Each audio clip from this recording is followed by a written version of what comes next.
A classmate named Catherine, who had always looked down on me for some reason, once said, "Oh, he looks as dumb as you. I guess kids who drop out of middle school are also stupid." She was a Harvard graduate and good-looking but had a terrible personality. After looking at my son Ryan's face, she made this hurtful comment. I could tolerate being mocked myself, but it pained me when she insulted my son. Despite my usual patience, I raised my voice and said, "His education level doesn't matter. Just because you went to Harvard doesn't give you the right to speak to my son like that." Ryan then spoke in a cold voice, "Dad, this woman, it's Mrs. Smith, right? Should we fire her?" Although Ryan looked like an ordinary 10-year-old, he was far from ordinary. Catherine would soon realize this. My name is John, and back in the 8th grade, I was a very average student. I was part of the soccer team, sometimes on the bench and sometimes playing. Unlike the noticeable guys, I didn't have a girlfriend. I was just an utterly average 8th grader. I had one strength and one weakness. My strength was math.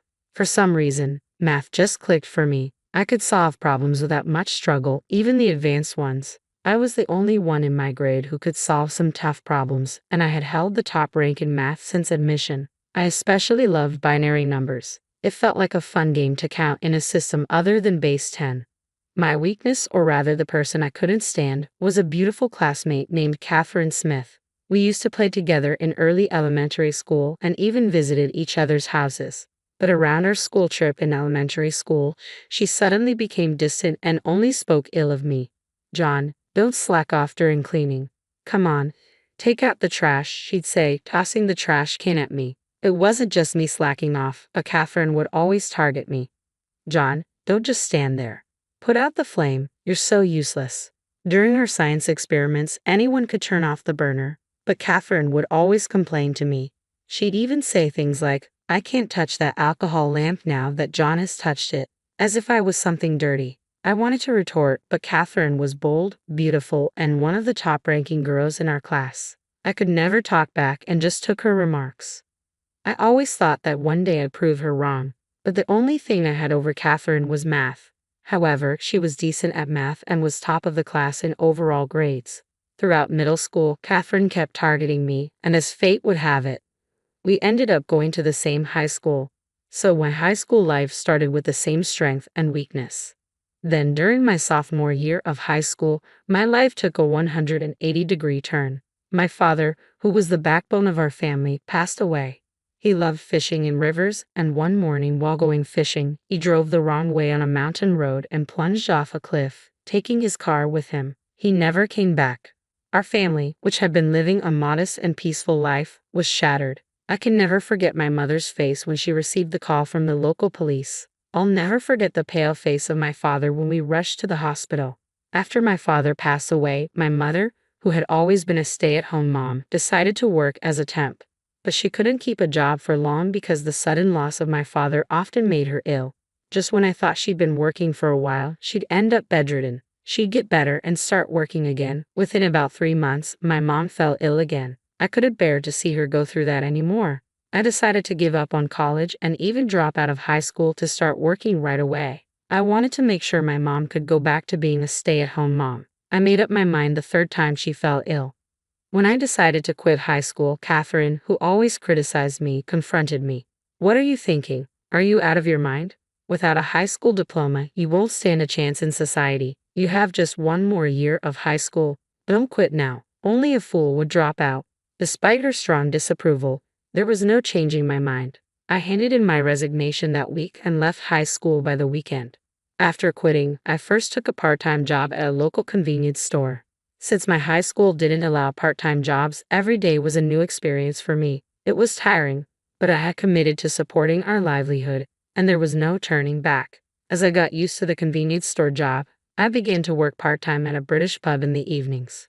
My mother would cry when she saw the occasional burns I came home with, worried about my erratic lifestyle. Still, not everything about the job was tough. As I continued with my part-time jobs, a new chapter began in my life. There was a woman named Kate who worked as a server at the pub. Kate attended a renowned state university nearby, studying robotics. Kate and I started chatting a little more during the hours when there were fewer customers. It turns out robotics involves a lot of math, and I found the college lectures Kate shared with me really interesting. Gradually, I became interested in robotics. Whenever I wasn't scheduled at the convenience store during the weekday, I'd go to the university with Kate and secretly attend lectures. The classes were challenging with many unfamiliar theories, but I'd borrow Kate's student ID to study in the library afterward. Sometimes I wondered if I'd be attending that university if it weren't for my father's accident, but I found fulfillment in my busy workdays. Above all, experiencing my first love was wonderful. Kate, being 3 years older, seemed very mature. Every conversation with her was stimulating, yet when we'd stroll by the riverbank, her expressions were childlike and adorable. I wanted to protect Kate's smile forever. As expected, Kate went on to graduate school as one of the top students. Many research labs wanted her, and she chose one led by a professor known for tackling challenging subjects. Since Kate's research often extended into the late hours, she quit her part-time job at the British pub, so we no longer ran into each other at work. But every evening, once I was done with my job, I'd visit Kate's apartment, cherishing the few moments we could spend together. Kate's apartment looked like that of a typical science student. Aside from essential furniture and household items, there were piles of specialized books everywhere. By this time, I couldn't comprehend the complexity of the books Kate was reading, but she'd occasionally simplify her research for me. You know, John, after working a few years, you can always choose to go to college, she said.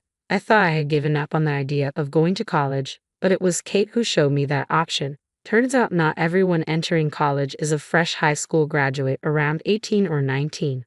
Many adults do it too. Those who worked after high school and then felt the urge to study more also enroll.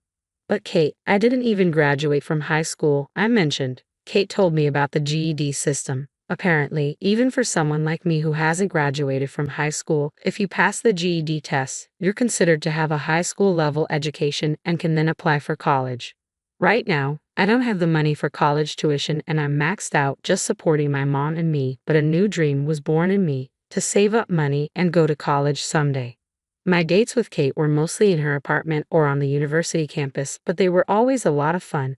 The university's cafeteria was affordable and tasty, and considering the appetites of college students, they had plenty of large portion options, which was great. Kate loved the parfait from the cafeteria.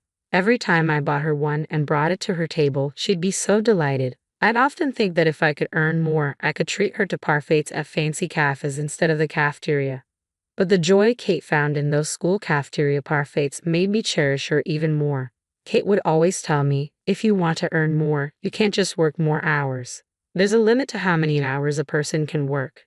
Instead, improve your skills. If you can earn more per hour, you make more even if you work the same hours. You should focus on learning. I had a tendency to pick up more shifts whenever I saw something Kate might want, but her words made me hold back and consistently work on improving my current skills. I learned to use software I couldn't before and even got a culinary license. Though it cost money to study and sometimes felt like a financial setback, once I got that culinary license, the manager at the pub I worked at praised me and raised my hourly wage. As a result, I was able to buy Kate the necklace she had been eyeing for Christmas. With my improved computer skills, I got a job as a computer class instructor through a friend's recommendation, leaving my convenience store job that I had since dropping out of high school. Teaching computer skills to folks in the community meant a significant bump in my monthly earnings. Around this time, my mom, feeling healthier, started working part-time, reducing the financial burden on our household. Little by little, I started saving money. With savings in hand, I began to think about marrying Kate, and when Kate graduated from grad school in the spring, we joyfully tied the knot. Our life together, as she started her job as a researcher after her postgraduate studies, was incredibly happy. We rented a small place, and whichever of us got home first would make dinner, and we'd eat together every evening. Even the moments just lying together, I felt so happy being aware of Kate's presence beside me. I continued to juggle my jobs as a computer instructor and a part-timer in the pub's kitchen. One day, the manager approached me, saying he wanted me to run the kitchen for a newly opening pub. It seemed I was the only part-timer with a culinary license, so my hourly wage increased a bit. John, let's save the extra money for when you go to college someday, Kate suggested. Even though I wanted to treat her to all her favorite foods, she said, I'm quite content with my current life. You should definitely go to college. You love math so much. Kate wouldn't let me use the money for our date nights. I even proposed sending more money to my mom, but after hearing from Kate about college, she refused. That's how I began saving for college. Then one day Kate, blushing, told me something. I'm pregnant. We were truly at the peak of our happiness. Our son Ryan turned out to be an astonishing prodigy, much to our surprise. Kate and I were both good at math, so we expected him to like it to some extent, but he exceeded our expectations. In no time, he could count from 1 to 100 and started solving quadratic equations even before kindergarten. He quickly became fond of binary, my favorite, and could convert decimals to binary instantly. Kate continued her work part-time, and after finishing her research at the lab and picking up Ryan from daycare, she'd chat with him about math and ways he could understand it. Ryan always listened with shining eyes. By then, I had quit the pub job and had become a full-time instructor at the computer class. Ryan quickly learned to operate the computer I taught him, and he easily outgrew the programming materials for elementary school students. I wondered what kind of person he would grow up to be. One night, while stroking the sleeping Ryan's hair, Kate said this and suddenly began to cry. "Kate, what's wrong?" It was such a cheerful topic, so I was puzzled. Looking at her face with suspicion, Kate clung to me and began to cry. Then she revealed, I have been diagnosed with a brain tumor. I was stunned.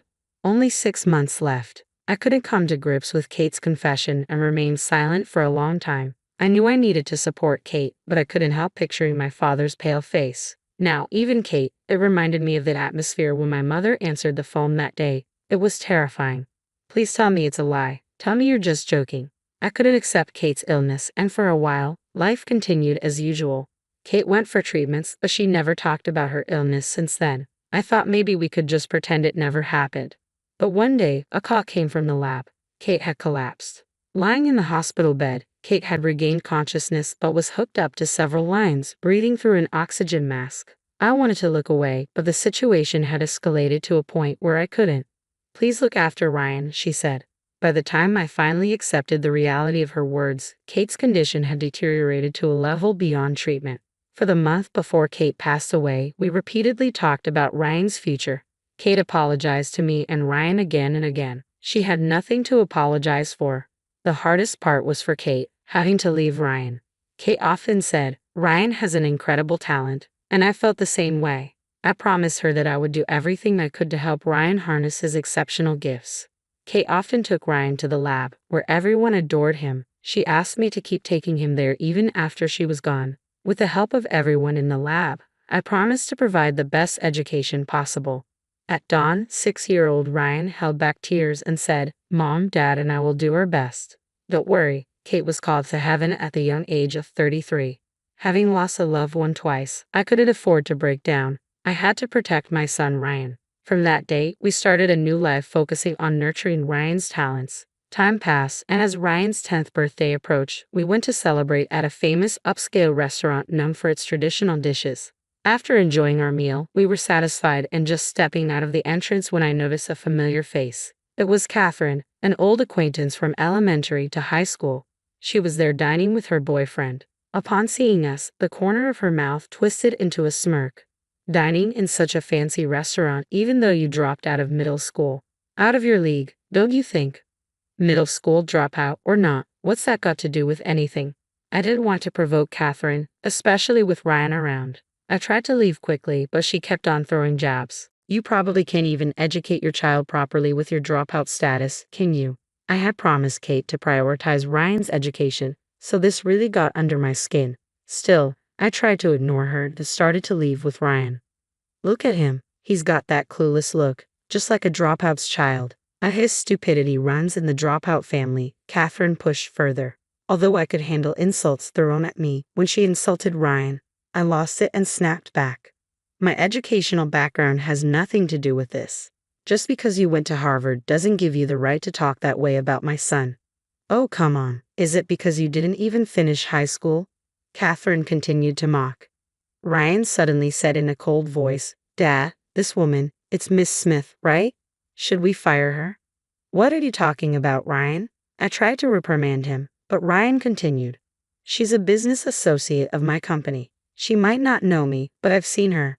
She's from the security firm we've outsourced to, so at the very least I can have her removed from the current project, right, Miss Smith?" "Ryan, there's no need to retaliate, no matter how much one is mocked," I said, trying to silence Ryan's harsh words. "What? How can a kid like this be associated with my company? There's no way you can fire me. Talk in your dreams. Clearly shaken by being addressed by Ryan, Catherine snapped back and disappeared into the restaurant with her partner. Ryan, you shouldn't talk about firing someone like that. I advised him, but Ryan still looked discontent.